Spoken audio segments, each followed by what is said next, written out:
following announcement has been paid for by the Celtic World Order. Hello there, good morning and welcome back to Celtic World Order podcast. As always, I'm Steve O'Martin. As you can see, I'm joined there by my bearded brother, my right-hand man, my partner in crime. It's Paddy Boy. It's bright, it's sunny, it's early in the morning, and Paddy, there's no better time to talk about Celtic, even though it's the international break, mate. How are you this morning? You normally up at this time?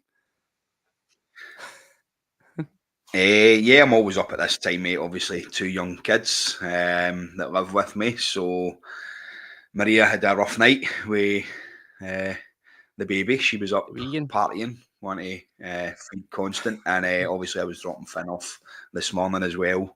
So yeah, busy, mate. I've been up and about since about 8:30 or something. So all good. Absolutely. Love it. I look forward to see it. There's a couple of things to talk about. Obviously, we know it's an international break. Boo international break. But as it says there, I think that the timing of this international break, considering what's just happened off the back of that result, is probably the perfect timing for us to recalibrate, reset. I know there's some players away, but get back to basics, clear the head, and get ready for the final charge towards obviously securing the league. And then afterwards looking towards trying to get that treble. So we'll get into that. There's a couple of wee transfer rumours that have came about, a couple of injury updates. We'll talk about it all. But before we do, as we say, a wee bit of housekeeping to start.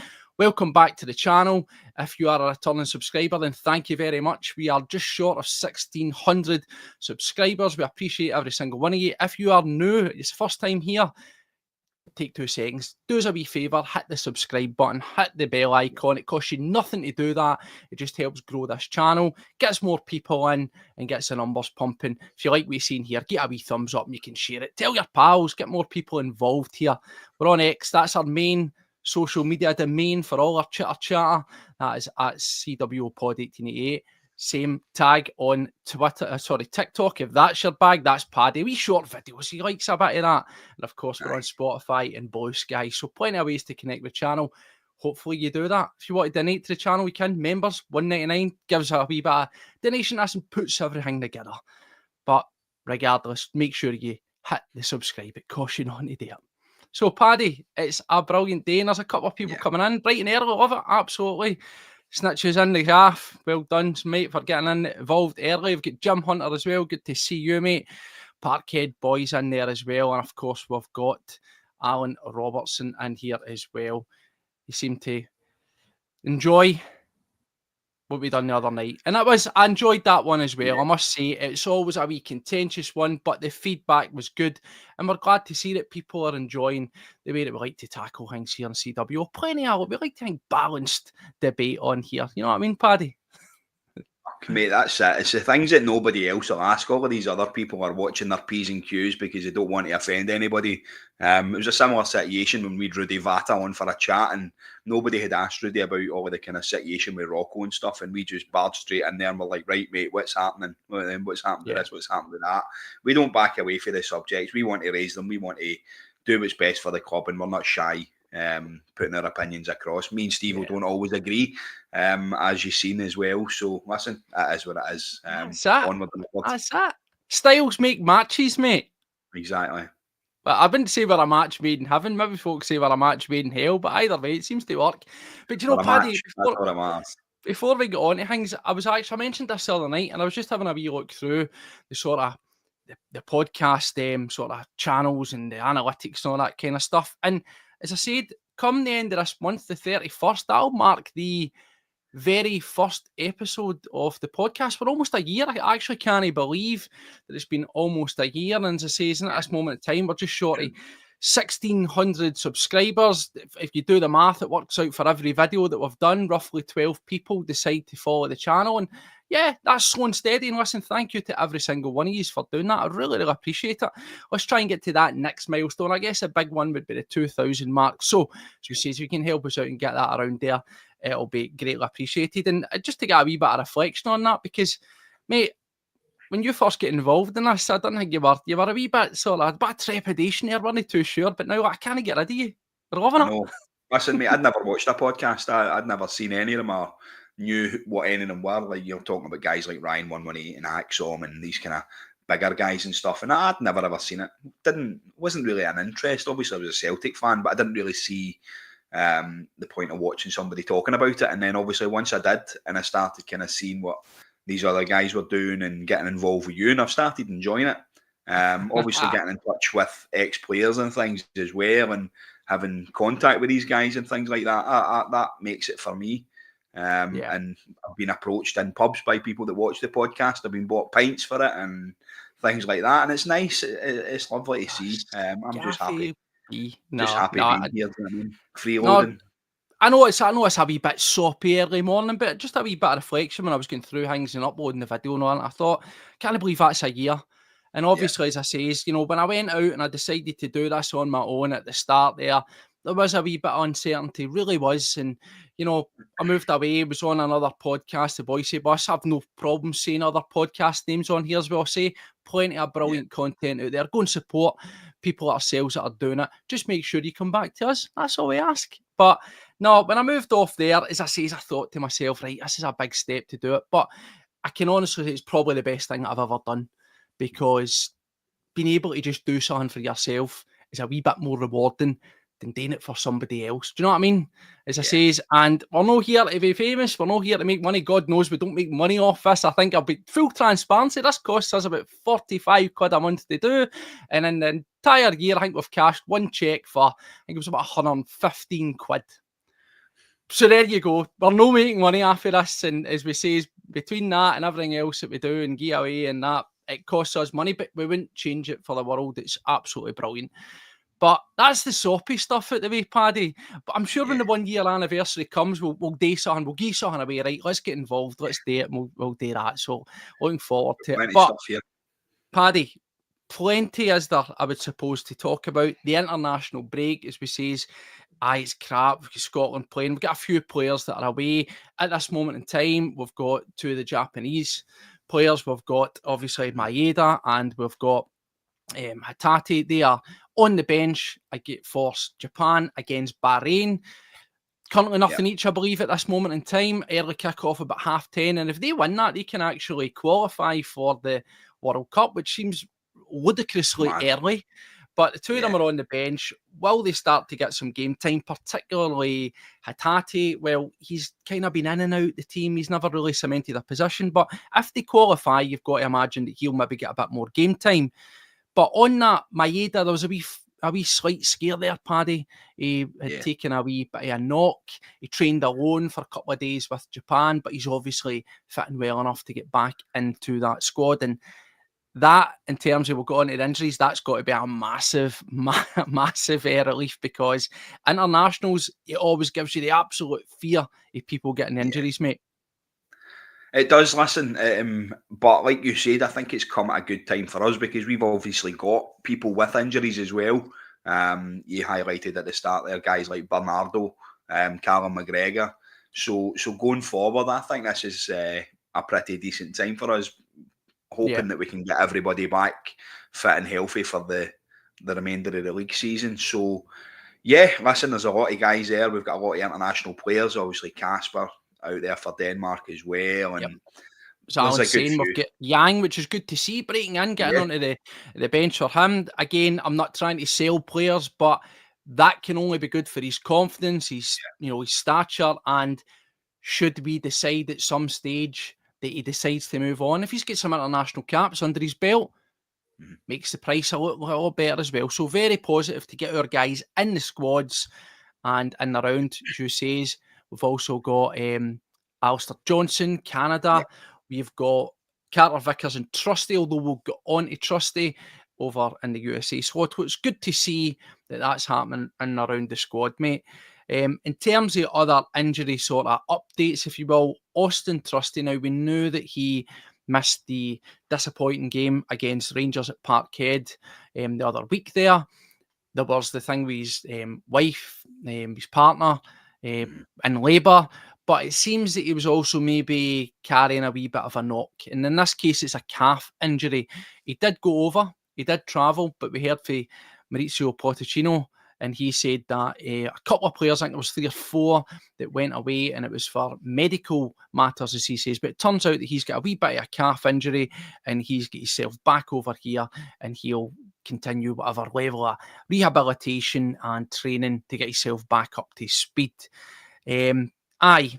And that maybe puts a wee bit of a problem for us, doesn't it, if he's going to be out, because we've also got Scales, he had that sort of cheek, stroke, jaw, and he's underwent some surgery there. So we'll be hoping that we can patch that up, because 2 of the main guys that would be featuring isn't the ideal getting into a run-in, albeit Nawrocki, mate. Well, that's it. Exactly. Listen, we've got enough backup, I think, in each position.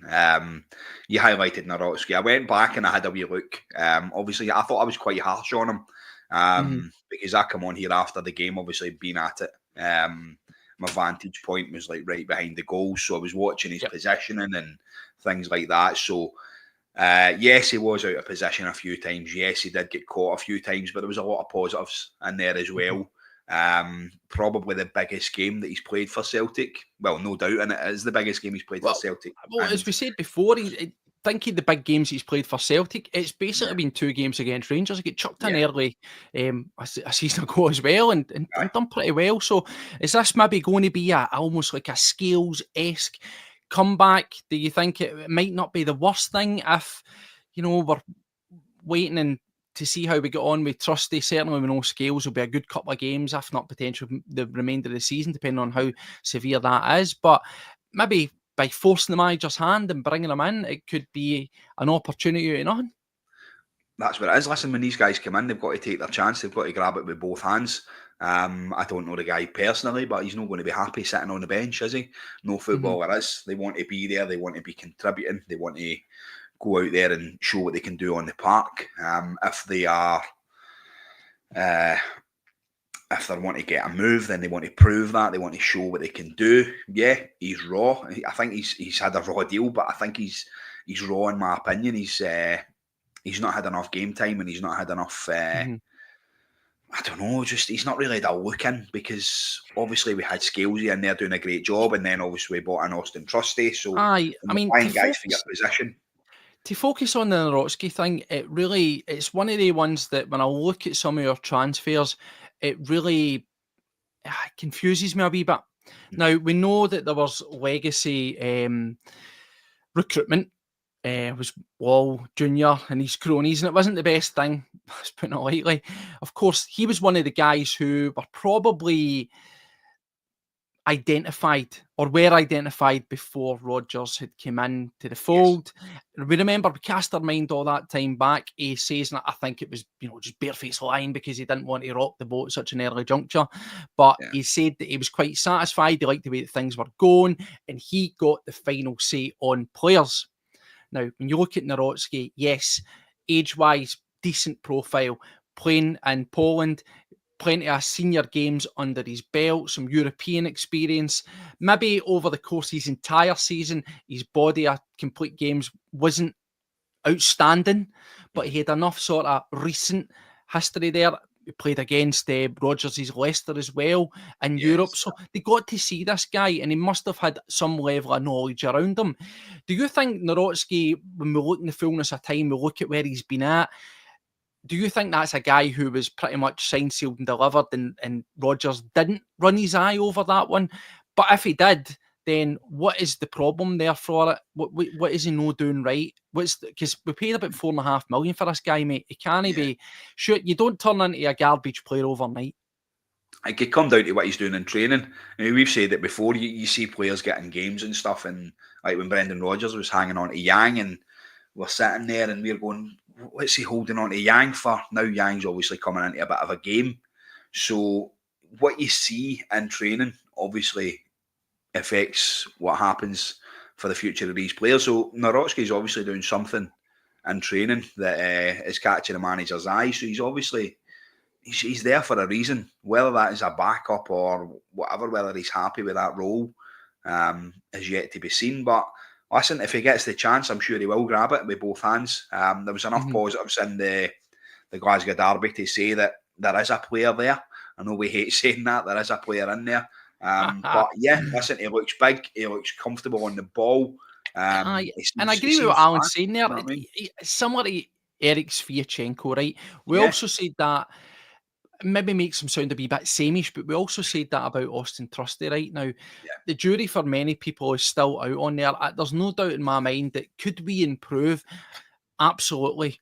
But the thing that I like of the very limited amount that I've seen in Narotsky is that, generally speaking, when there's a challenge to be won, there's a duel, there's a header, or even getting back and finding a last-minute tackle, as he did in the game against Rangers, he seems to be able to do it. Yes, I totally agree. He doesn't have a quick turn of pace. I think Trusty's got better recovery pace, as does Scales. Yeah. But again, how much that's to do with match fitness. There's a difference between being fit and being match fit. You know, you or I could go out and run a 5K every single day, drop us into an 11s game, drop us into a 7s game, constant running, chop and changing, and you could be blown out your arse, right? So there is a difference there. But I agree with what you're saying. I think it looks like he's got a decent eye for a pass. Could he improve on things? Well, absolutely. But at the same time, he does need game time. And I just don't buy into this. If he's not shown it in training, then he can't get a game. We've said time over, mate, that I'm not in the game of give folk game time just because, right? But at the same time, this guy's making a healthy wage. We paid a decent outlay for him. We are having at stages bits of crisis, if you want to call it that, with the centre back position and cover at the back. Yeah. Give the guy a chance. Give the guy a chance. And I mean, what is the other option there is it's been saying there with Dane Murray, Smelgoff, saying if not, give Dane Murray a shot. No disrespect to Dane Murray. I want, hopefully when the league's out the way and we've maybe got a couple of games to go, start an experiment and bring these guys in. Yeah. But I'm a great believer that if you put some solid money out in somebody, they're the guys that I want to see. Dane Murray's time can come. Exactly, 100%, mate. And you should be really using your youth guys as the kind of backup players. Like you said, if you're going out and spending $4.5 million on a defender and 12 million on a midfielder, you want to see them starting. Do you know what I mean? These are the guys that you want to see. Maybe he does the exception. I'd rather see Dyson through the middle than Ida up front. But you get what I'm saying there. If you're going out to pay a lot of money for a player, then obviously you're going to trust in the management and you're going to trust in the signings and stuff like that. You're going to want to see the bigger players on the park, obviously. So, listen, it's something that we'll maybe look forward to. Hopefully see a wee bit more of the guy. Aye, but as we say, there's time he's not on, obviously, any international duty. So it's time for him to get knuckled down, get himself together and take it for there. As we say, in terms of the other injury updates, we know Scales, that's, as I say, that's went to surgery. So, you probably expect not to see him, because it's not just a case he, has done him, sorted, maybe a couple of days rest. Again, coming, as we just said, this game sharpness, this fitness level, he's going to build himself up. We'll have got a fair amount of games still to go. I'm probably going to say you're not going to see him to maybe mid to end at April at best. We've got some other good news. Cal McGregor, wee bit of calf injury. We knew, we'd sort of surmised about that, with the way he was getting taken off about 60 minutes and things like that, and getting himself slowly but surely back in. Undoubtedly, on reflection, a massive miss at the weekend against Rangers. I think it just goes to show you that sometimes you don't really appreciate what you've got until it's no there. You know, we sat here, a lot of people said that when we took off the captain, we played with more freeness, we looked more lively, we looked sharper, more purposeful, more dynamic. Maybe, just maybe, that's confidence because the job has been done when he's been coming off. And all they've got to do is maintain the levels. But calf injury, back into a bit of training, should be back for the return in the game against Hearts a week over on, I believe it's a Saturday, but maybe, no, the Saturday, isn't it? Saturday kick-off against Hearts at home. He should be back in the squad for that. And I think that's definitely going to be a very timely return, that one, Paddy. Yeah, listen, he's missed when he's in there. I've said it before. He brings so much more than just kicking the ball about and passing and stuff. Obviously, the mentality, the captain, the leadership. There's so much that Cal McGregor's got to his game, and that it was missed. It was missed in the Glasgow derby, and it's games like that when you need these players. Scott Brown ran the show for a long time, and obviously Callum was in the squad with him, learned from him. and then you've seen it so many times when the heads go down or we concede a goal or whatever, the captain's able to raise the mood back up, and that's something that I think we really do miss. When Callum was out, was it last year before, for a period of time, like maybe 5 or 6 games, you noticed a dip in the form. You really did. Obviously, we didn't have the calibre of player that we do have at the minute to come in and cover his positions, but with Bernardo out injured and Callum McGregor out injured, it did kind of leave us a little bit short in the Glasgow derby there as well. Obviously, Hatate and Engels were in there doing a great job, but you looked at the bench and with guys like Francis Turley and things on there, and no harm to these guys, but they are young, they're inexperienced in this kind of fixture. So yeah, you want to have your big guys back, you want to have the fitness there. This is why the tagline's there, Steve. Like you say, it's a lot of things could be coming, mate. A lot of things could be coming at the right time. We're probably going to omit Scales. Trusty sounds as if it's a minor thing. Yeah. You know, Cal McGregor coming back. But the other good news that sort of came out as well is that they expect Forrest and Bernardo to be also in contention for a return in and around the squad. And again, we talk about that bench, we talk about having those options. Again, talking about guys that you don't really know what you've got until it's no there. Yeah. Bernardo has been a huge miss because he offered a fantastic option to either sort of tidy things up and just solidify it and see out games, as well as we know, a bit of attacking flair.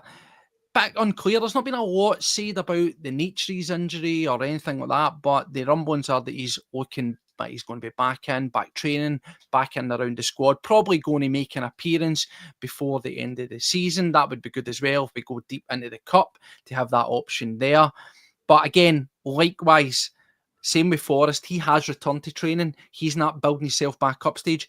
Bernardo is also going to take time. So probably if he's going to be returning, I don't think it's going to be as soon as certainly the game against Hearts, but sometime maybe mid-April. But nonetheless, that's going to be absolutely vital because we've got a couple of games, as we know. There could be title-winning games to get over the line. I see that Sky have managed to pivot and change the fixture for the Kelly game, sort of anticipating that something might happen there, wanting to cover all the bases and get their money's worth.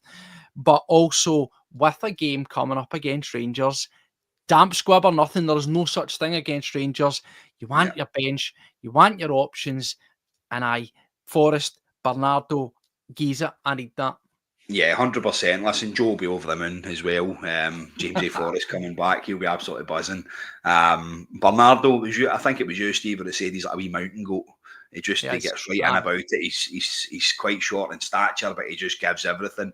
And that's something that I think we need. He's a different type of player from Rio Hatate and Engels. Obviously, they've all got a certain element to their game that they're really, really good at.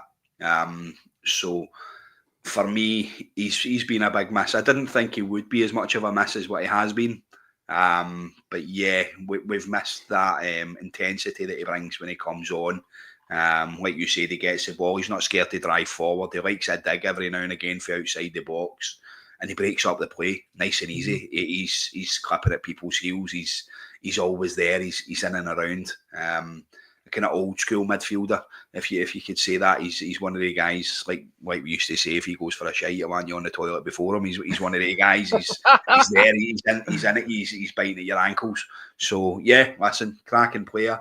He's been missed, and it'd be nice to have the options back, like you said. It's good. And but we'll talk a wee bit more. But obviously, we're looking well ahead here. But we're still in that sort of picking over the bones of what happened, right? And that's why we say that the international break's a perfect time for us to reset. We've said this. I think that whether you want to sort of fully agree or not, the performances after that sort of Christmas period, they were a wee bit lukewarm, they were a wee bit up and down. We were getting the job done. Of course, we were getting the job done. They weren't glittering. It looked like, in some cases, some players were running on a wee bit empty. And that's because we never had that, winter break to reset. And I really think that it has been telling. It has been telling. It's started to wear into the players and they need it. So this wee break, albeit it's not massive, it's just over a week, it's going to be ideal. That's exactly what we need to get guys back to a wee bit of fitness, a wee bit there. But looking further ahead, and we said this now, Alan's asking, he says, particularly looking at the game at Ibrox here, what would we change? Is it personnel? Is it a system? Better plan? What's our thoughts? Just to quickly, before I pass it over to yourself, mate, I did say this the other day, and I'll repeat it in case you didn't see the show the other night. I was asking myself the question, I was saying, has complacency slipped into this Celtic side? Is there a wee bit of arrogance, but not swagger arrogance, not confidence? There's a difference between confidence that's cocky and confidence that's, get in there and about it. Kind of the way that Rangers did, let's be honest. They went in there with a certain swagger that probably, based on their form, they've no right to be. But that does go a long way when you carry confidence onto the pitch, and you're snapping into tackles, you're closing people down, the dark arts, the winding up the fans, the winding up the bench, the kicking the ball away, all that kind of stuff. I do think there's a way for it. But I think Celtic are too nice. And that's what I said the other night. I think that, for me, when I think about arrogance and complacency, I ask myself, why is that? For me, we don't change the system in the league. We did that in Europe. We played our football, as the manager always calls it. We faced Dortmund, tried to play our football, get scudded. The fallout for the fans, social media, podcasts, everything, papers, was mental. Folk were going after nut. There's another absolute tanking in Europe. We need to change. You can't play the same way against every single team. Lo and behold, what did the manager do? For every game from there on, he adapted it. He tried different things, different approaches, different tactics. Yet, however, in the league, in the domestic cups, same formation, same personnel largely, doing the same things. And teams within an extent are making it harder for us, but particularly with Rangers, they seem to have found us out, Paddy. Why don't we adapt for the league? It's the definition of insanity, isn't it? Doing something and losing and then doing it again the same way, trying to hope for a different result. It just seems a bit strange. The arrogance side of it, I think that does come into it a little bit as well. I was guilty of that. I said before as well that I didn't see Rangers as our competition. I seen them as our entertainment. I still do stand by that. I don't think that they've been anywhere close to us this season. I was out yesterday. I had a Celtic top on, and 2 Rangers fans were walking past me. And they're like, "Oh, did you enjoy Sunday, pal?" I says, "Yeah, I certainly did, mate. Stick your 3 points in the trophy cabinet beside your ceramics in the bike." And it just went quiet straight away. And I thought, do you know what? Get that round you. Because at the end of the day, what we've done in this league campaign is dominated the Scottish football. We really have. We've been incredible. We've been hammering on. We've had a couple of little games where we've slipped up, and that just so happens to be one of them. I think that the manager has a great understanding of the game. I think that going into, if you just need to look at his record against Rangers, it's absolutely incredible.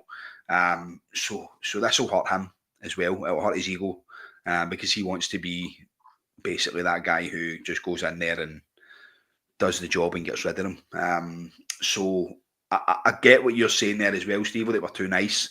I think going into that game... think back to last season, mate, and seasons gone by, we were picking guys up when they were on the ground. Yes. I want folk to be shouting, "Get the fuck up." That's what I want. You've muted yourself off, mate. You've muted yourself off. Stick a boot in him when he's down. We're never going to turn into a hammer throwing side, but all I'm saying is I want a wee bit of thinking, like, we always remember back to Cal McGregor chasing down Barisic and shouting your shite bag at him, that kind of stuff. That's what I want to see. Aye, that sort of attitude. 100%. You've seen it so many times, and so many players do that. More so are kind of older style players. Was it Alistair Johnson, I think, had done one of them as well. Mikael Lustig was always good for it. Laughing at it. And we might get that back. I know we're going to next season, but with Kieran Tierney, there's a very famous for the anniversary season. You remember the beautiful New Balance top, and there's a crippled Rangers player greeting on the floor, and he's just walking away looking at him. That's what I want. That's what I'm talking about, mate. Exactly, that's it, mate. Kick the ball off them, get the body bags out. You know what I mean? Like you said, we're never going to become one of these teams that are basically going to win there kicking teams off the park. But yeah, let our football do the talking. I think the manager understands what it means. I think there was an element of arrogance going into this as well. Obviously, Rangers were a new manager. Brendan's comments about Barry were just kind of demeaning, in my opinion. But you look at Barry Ferguson's record coming into that job, and it was very, very poor. It was something like a 22% win rate or something in his managerial career, and it's pathetic. It really is. So for somebody looking at that, then you're not going to want to change everything, really, are you? So No. I think there was a slight part of arrogance in there on behalf of the manager. But listen, we learn from it.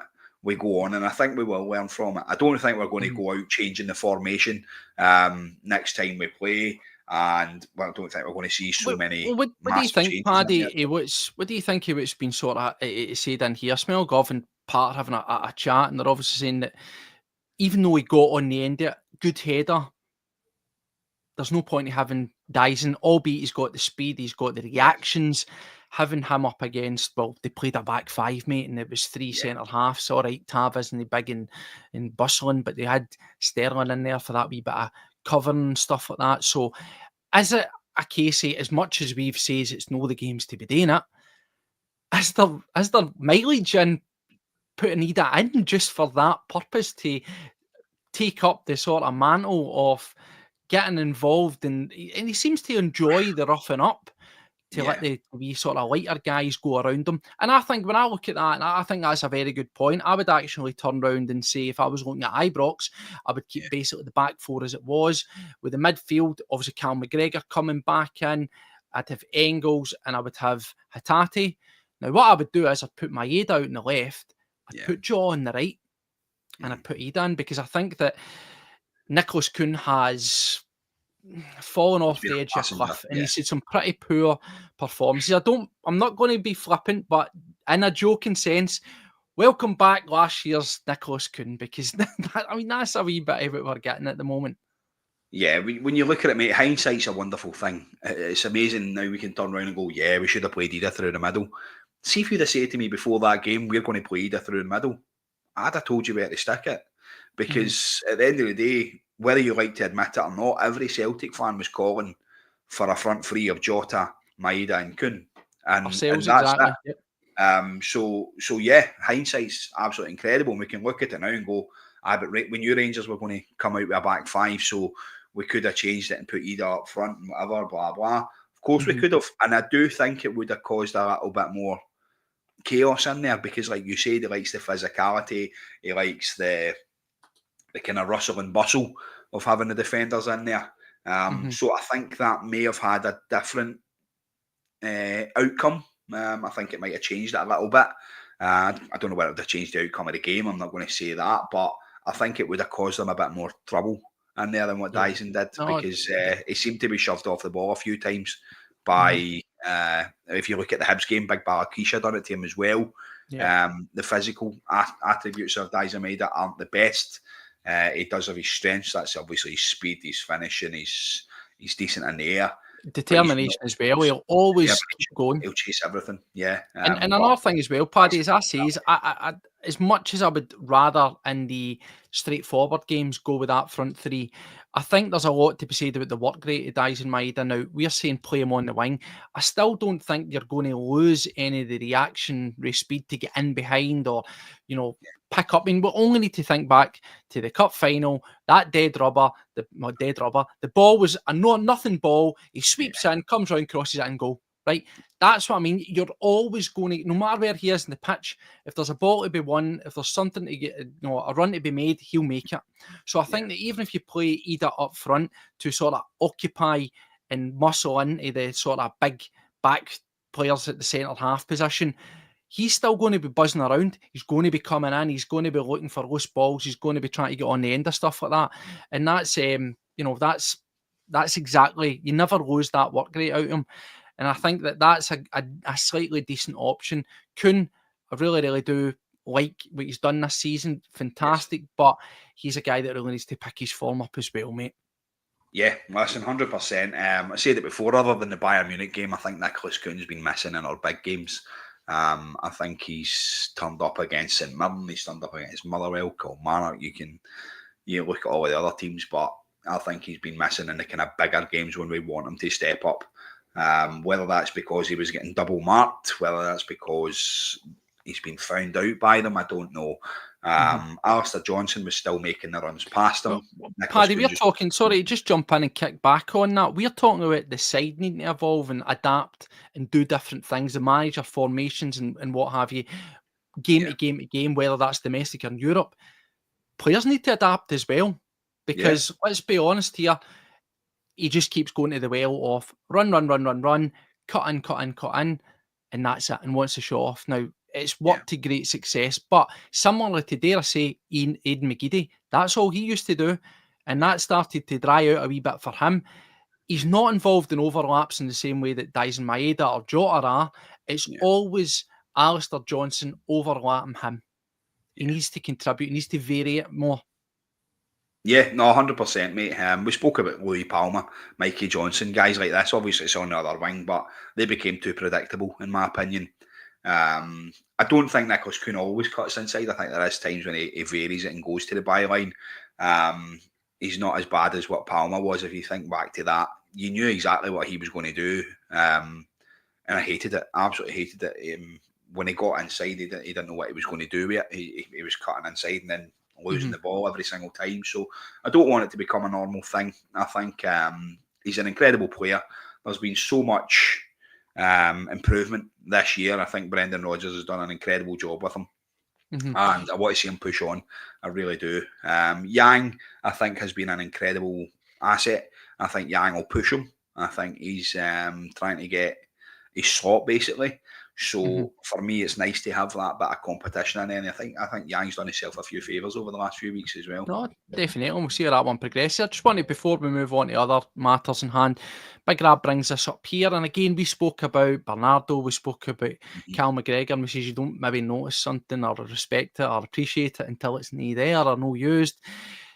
He rightfully says, and I agree, Schlupp is a far better defender than Taylor. Yeah. But the side has been weaker when you take out those serial winners, those that really do know what it's like. And we're talking about Cal McGregor here, obviously, dropped at the side, and obviously we adapted and we went with Schlupp, who's looked a lot better. And I think you've got to play Schlupp. We all believe that Taylor's still going to be out the door. He's going to move on. I've said if he wants reduced terms. Now, that's the problem. He's at an age now where he'll want to play regular, he'll want first-team football, and he'll want a decent wage. And he might be looking at, whether it's Dinamo Zagreb or other places, better climate, better wages, different challenge, right? You can't take that away from him. And if he decides that, then that's fair play. So he might not take a wage cut. But if you could get him on maybe similar or slightly less than he is on the now, and he willing to dig in and be part of the squad, I would keep him as an option. And I would also definitely want to take on Schlupp, out of contract, no-brainer.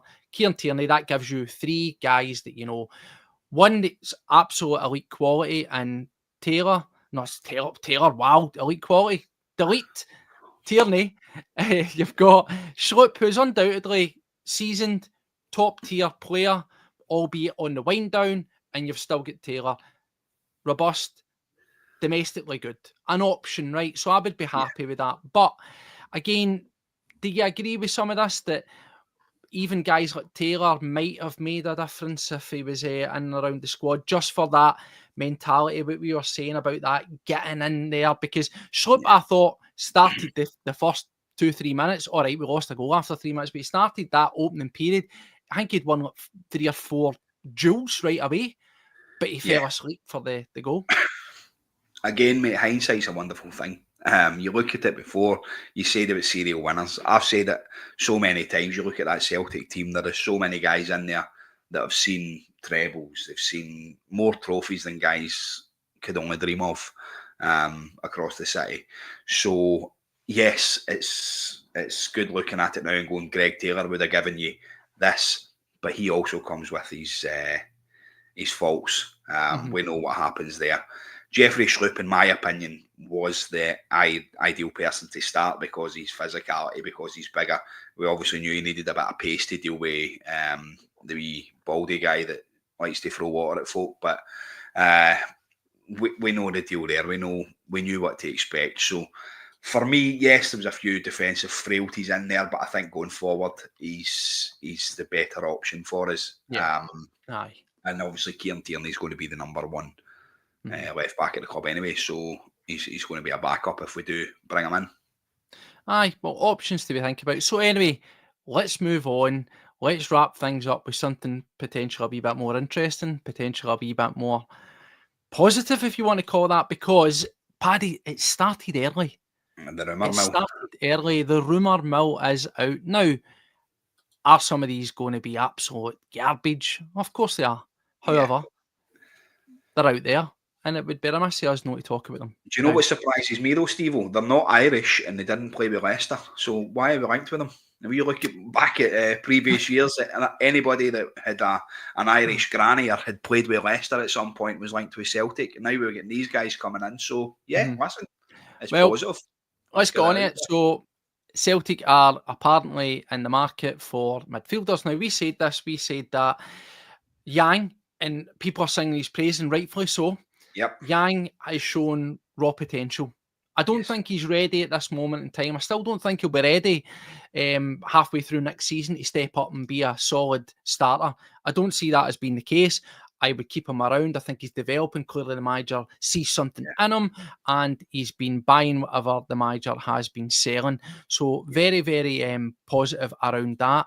But I did say that regardless of that, I don't think how he kicks on or whatever will affect or stop Celtic and stop the manager from wanting more wingers. It's always going to happen. And let's start straight up with this one. So this came out, as you can see, and that isn't a joke, Republican Sportif, right? Some people say the Republican Sportive. That is not a joke. It's legit. Go and check them out. They're reputable. However, they are reporting that Celtic are apparently one of a couple of clubs, the most other notable being Leeds United, who are interested in this young chap here, Herbert Guirassy. So he's an 18-year-old Guinean left winger. Now, again, you could say with Jota coming back as left wing, with Maeda, with Forrest, it's going to be overloaded. But the beautiful part about the three that I just mentioned there is their versatility. We've seen them switch over. We've seen them change over to the right-hand side. We wanted young, exciting talents to come into the squad. I want you to roll the roost over this one. 18-year-old Guinean left winger. Now, the stats here are not fantastic. Career appearances in total 67. Career goals, by the way, isn't 67. That's wild. That was actually a mistype there. I have no shame in saying that. His career goals are 27. So it's still all right. 2 assists. He's currently playing for FC Nantes League One. And in this season, he's had 17 appearances for them, 17 goals and 2 assists. He is in contract until June 2028, and the club are valuing him. Apparently, they're not going to entertain anything less than 10 million euros, which equates to around about 8.4 million sterling UK. Paddy, what is your thoughts just on that as a rumour? Is that doing anything for you? League One, 17 appearances, 17 goals, pretty decent. The name Guirassy, is he anything to do with the boy for Dortmund? I seen McLaughlin say that in there, pity it's not Dortmund's Guirassy. He was absolutely dynamite against us. Bobo was getting. All I hope is that see if there's anything in this guy. I don't want him to go and get a quote for Bobo Baldi saying, "Oh, he's top notch, get him in," because that never works. Like Aye, that exactly. never works. Bobo said I should come in. Listen, if he plays anything like Big Bobo did, he won't go wrong. A left winger with that kind of numbers, Steve, is pretty decent. Not a lot of assists in there, but we don't know who Nantes have got up front. He seems to be doing a lot of it himself if he's got 17 goals and 17 appearances. So just for the balance here, a lot of his appearances, this is his breakthrough season. Now that is the thing that we've got to take here. This has been his breakthrough season. He's been in their youth system, so he's played basically B level and youth level for them. This has been his breakthrough season. This is where he's burst on the scene, as they like to say, and that is his numbers for them there. As I say, in terms of that, now I'm not shy for Celtic to spend the money. I don't care. Where we are, we should be spending money. do you have any concerns over, let's just say it was £8.4 million? Now, that's what they're valuing at, but as we well know, there is deals in the structuring to be done. That doesn't mean that's 8.4 million. Bang, there it is right now. That could be 6 million, 5 million, whatever at the front, and over time it'll come up to £8.4 million, right? Yeah. But would you have any concern? Because Engels is one that people always use as a stick to batter you over the head. Now, you've came around, you've started to see it, you've started to appreciate. I've always been on the Engels appreciation train, and I believe that he'll kick on next season and get better and better with that full summer camp behind him. It's a lot of money for a young guy with a small sample size. That's all I'm going to say. Yeah, 100%, mate. And if you're going to bring in guys like this, he's obviously a development player at the age of 18 as well. He's not going to go straight into the squad, in my opinion. You've got guys in there, like you said, Steve, like Jota, Dyson Maeda, James Forrest. The versatility of these guys is incredible, but it seems a decent prospect. So for me, listen, bring them in. Why not? Give them a chance. I don't think you're going to lose money on somebody, especially with the potential that this young lad seems to have. Has he broke into the Guinea squad yet? Is he an international? Has he played any games? I don't believe there. No. I don't believe there. But as I say, in terms of the stats, that some of my typing on that wee graphic might be, it was an early morning, but as I say, in terms of his actual stats, they aren't actually too bad. As I say, he's got 27 career goals, 2 assists, and this season 17 goals and 2 assists, so fairly decent for a young guy. He's obviously kicking on. He would maybe point and say assist wise, it's not a lot, particularly for a winger position. But I'm interested in this. Obviously, there was Balikwisha and all, another young winger as well that had a relatively lofty price tag considering his age and where he is. Obviously, he was off the back of a serious injury, but interesting to see if that one comes round again. But I've spoke to some people, right? And I don't know if you prescribe to this. They've said that they have slight concerns, reservations over Brendan Rodgers being in control of the purse strings and making the big calls with the big money buys. Do you have any reservations around about the manager's hit rate with buying? The Engels thing, you said it before, Steve. Obviously, I was holding the price tag over Engels' head. As I'm probably still doing with Adamida. I do expect a lot more when you go out and spend that kind of money. You just need to look at the Japanese boys. Obviously, we've spent absolute pennies on pretty much every one of them, and they've all come in and done an incredible job. So for me, spending the money doesn't guarantee that it's going to be an incredible player. No, definitely not.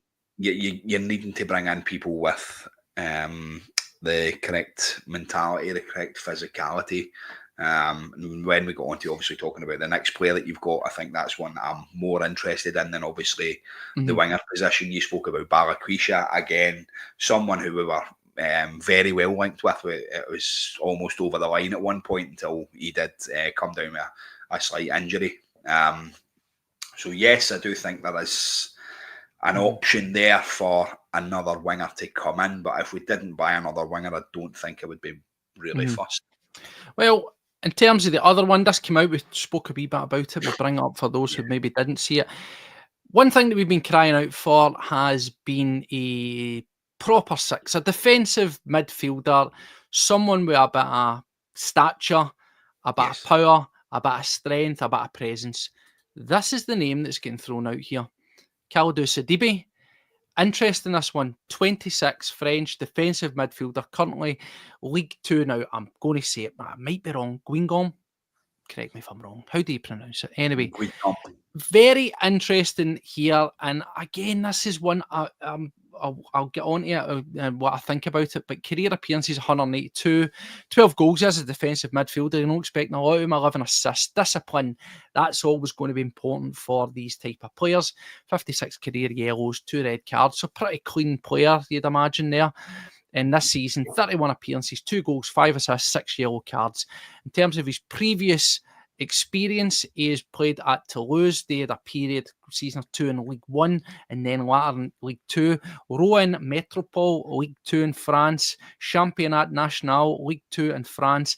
But the key kicker there, 32 League One appearances, top league in France. And the apparent bid that Celtic have pitched, if it's true, is £1.7 million as an opening gambit. Paddy, this one, interesting. Now, when I mentioned this to some people, they says, excuse my language, what the fuck are we wanting guys for League Two for? Yeah. And I get a wee bit of that, right? I don't know. I'm not going to sit here and pretend that I know about French football in League Two.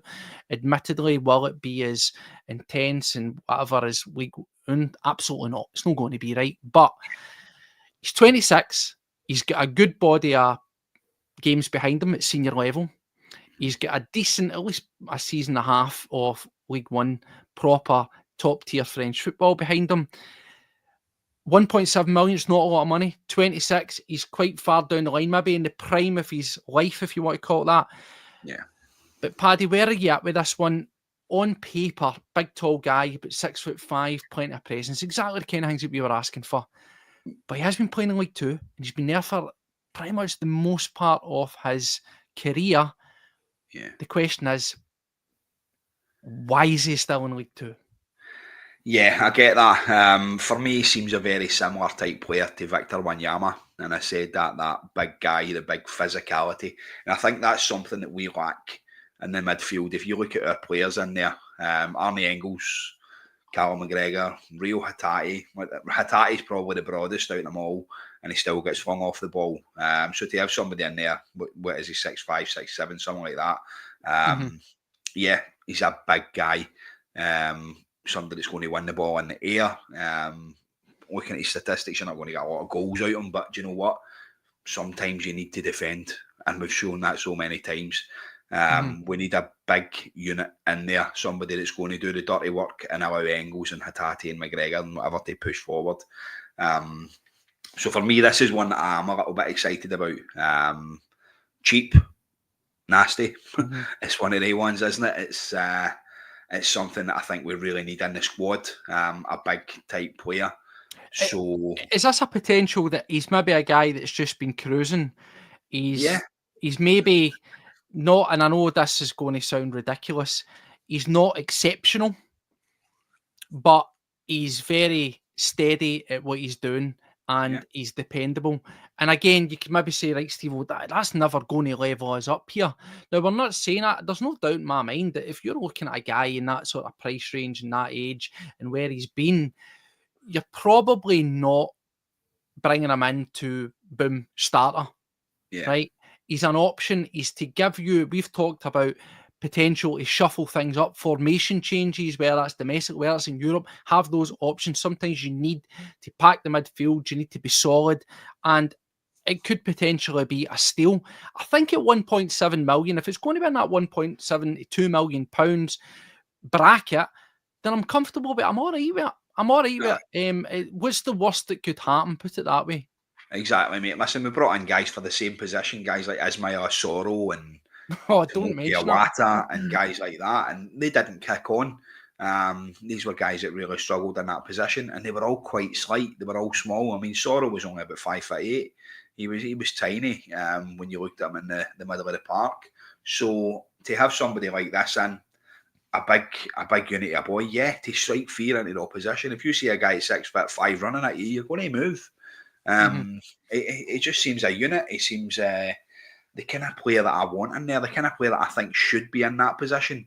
I don't think we would have got bullied as much in the middle of the park if he would have been playing the other week there. I think at some points you look at McCown's performance, and he was backing out of 50-50 challenges, and he wasn't quite getting in there and doing the kind of the rugged stuff. I think having somebody in there that size, that stature, to do the dirty work, to give a little kick when it's granted is something that I think we really need. So and that's Paddy, one of the ones that excites me. If he's the bargain buy, right? If he's a bargain buy, for lack of a better term, there we go. If it's going to be Sidibe's going to be the bargain buy for that midfielder, then the name that keeps on popping up, and it's even come up in the comments, is young Lennon Miller. Yes. I am 100% all on board with that. I think that we need to go after him. I still have in the back of my mind that I think that Hatate might have came to his natural conclusion at Celtic. I'm not pushing the guy out the door by any stretch. I'd love us to get, this boy Sidibe. I'd love us to get Miller and have Hatate there as well. Have others options. Of course I would, right? But if you're a gambling man and you're to see who's most likely to go, it's probably going to be him. Yeah. I would 100% behind the Lennon Miller thing. I think we need to start looking back in-house, back into the domestic league. It's been ridiculous how much things that have been overlooked and players that have kicked on and went to great things. Some names just off the top, obviously. We look at Aaron Hickey. We look at Josh Doige. We look at Lewis Ferguson. Yeah. There's plenty of value. Jack Henry, John McGinn. Yeah. Do you know what I mean? Listen, Jack Henry, calm yourself down here, right? I mean, he's playing Well, for Saudi Arabia, right? But there's plenty of decent talent in and around it. Now, we can sit and we can laugh at Rangers, but in seasons gone by, they've done no bad with that, guys like Glenn Kamara. And they've obviously went out and got the other boyfriend, indeed, name deserts me, on a pre-contract as well. So it has had its successes over the years gone by. We also think, all right, he's not doing exactly well, but I still think that Miovski was the one that we should have really went for. Again, in-house, in situ, you knew you were getting.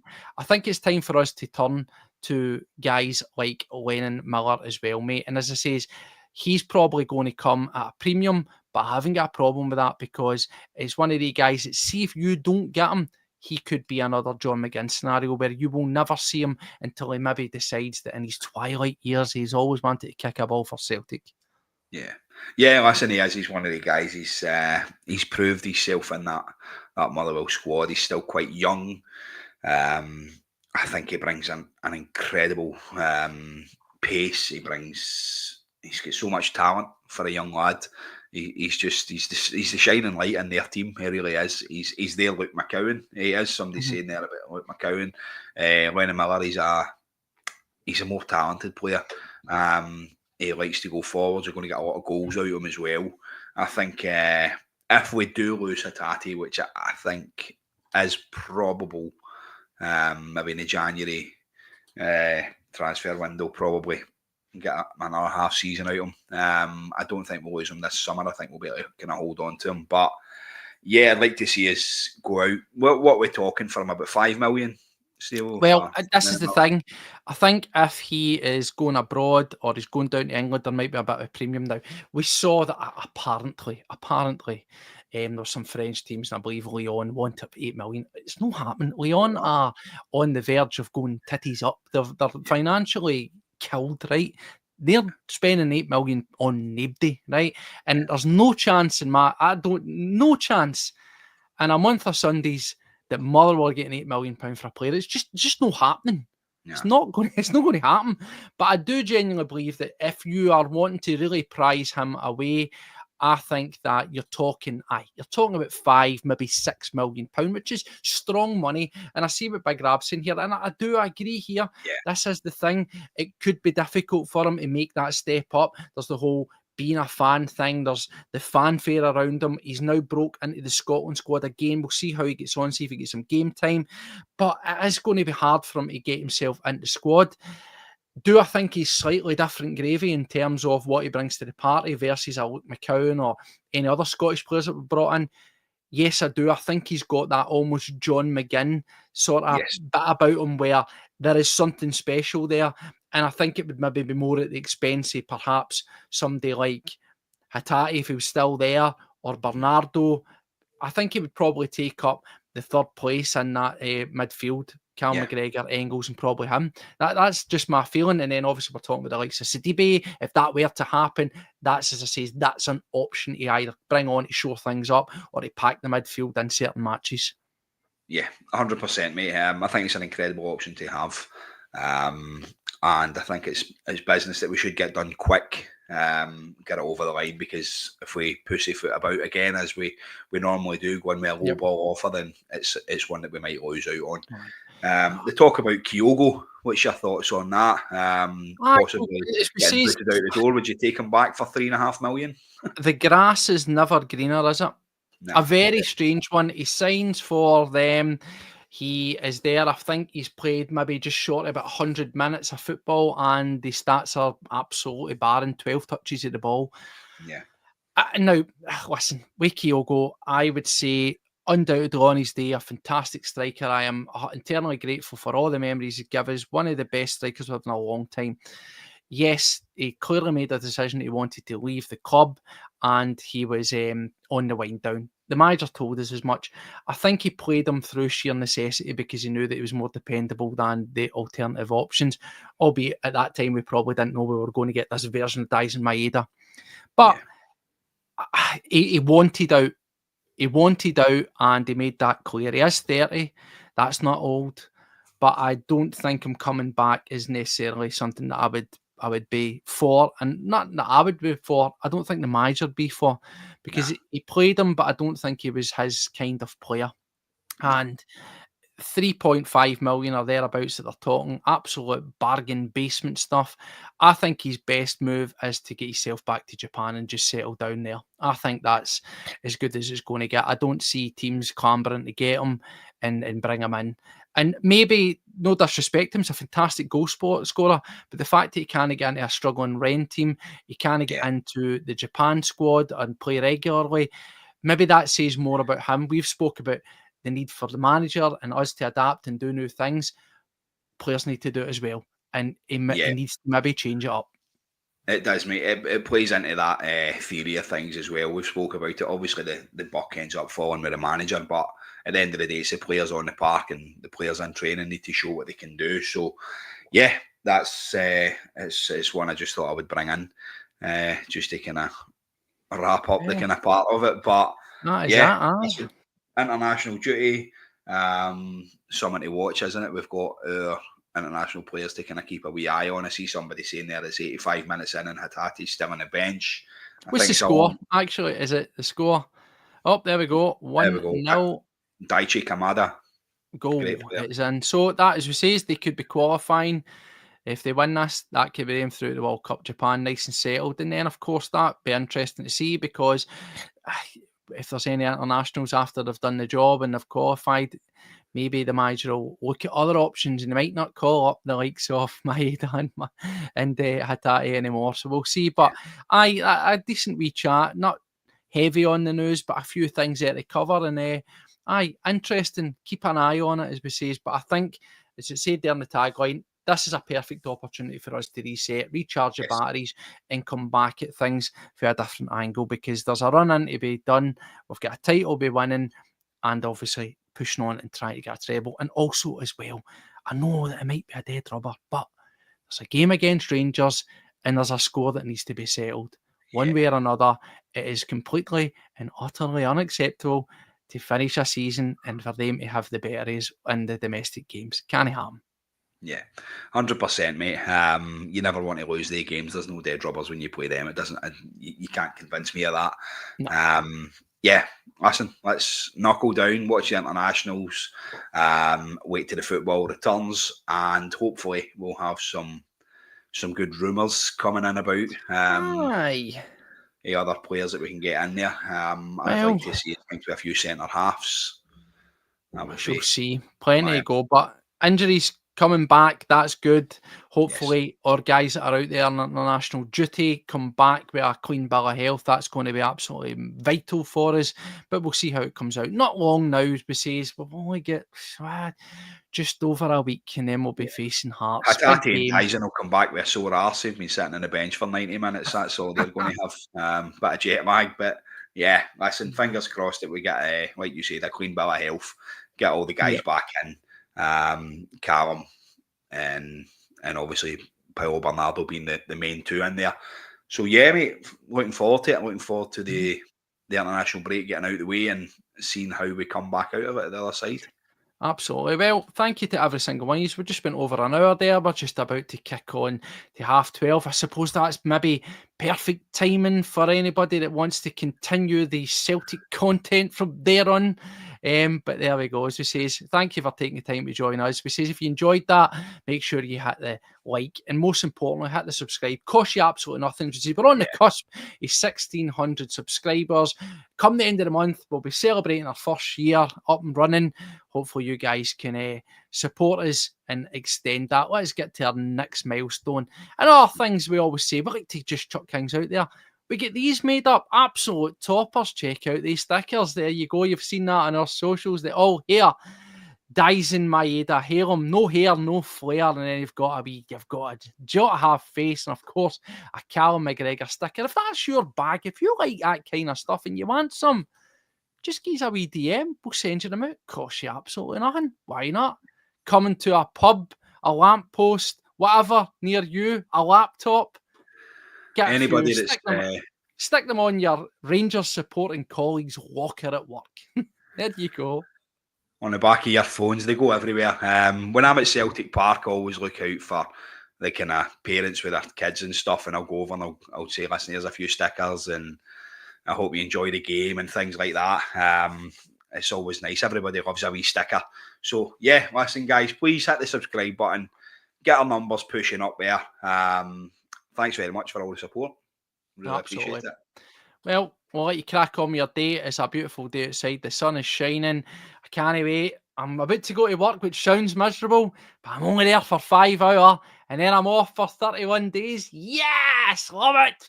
So there'll be plenty of Celtic World Order content over that point as we roll towards our 1 year anniversary and I roll towards 40 years on God's green earth. Oh my God. Can't I believe it? But do you know what, mate? I'm no getting down because I'm getting old. I'm 40 years of age. I'm in good shape. I've got all my own teeth. I've got all my own hair. Could be worse. You're doing all right, mate. I've got all my own teeth. I've not got all my own hair, but well, listen, we'll get out your hair, so to speak. Take care of yourselves.